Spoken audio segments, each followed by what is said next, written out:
Well, some people call us being in the Messianic Age now because they're expecting a Messiah. Yeah, I know they are. And that's what they would say. The guy riding in on the donkey is the Messiah.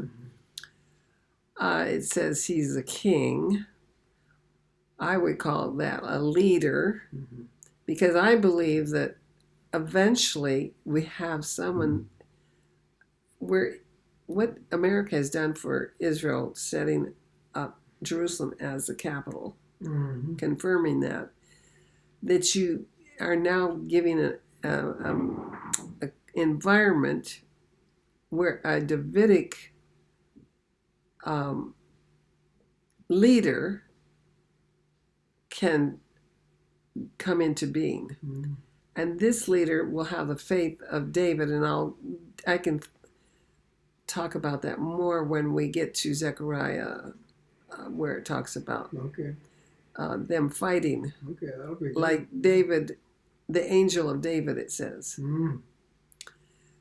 I believe that's the branch, that first leader. That doesn't mean that he lasts clear to the end and becomes the king that God appoints. It might, but it might mean that he's the first, and a bush has branches. So he has sons, as Ezekiel describes, that this person, a prince, it calls him a prince, has sons who are ruling with him. So you and I have always agreed that Judah is anointed, and they're in that sense, because the world doesn't understand our term Messiah. Israel at this time is the Messiah being set up.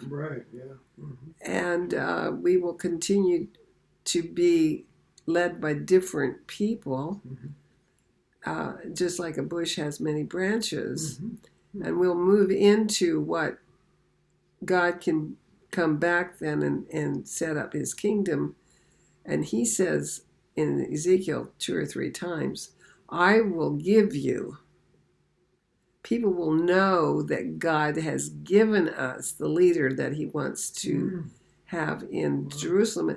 And it's from that point on that peace will come into the world and righteousness will spring forth all over the world.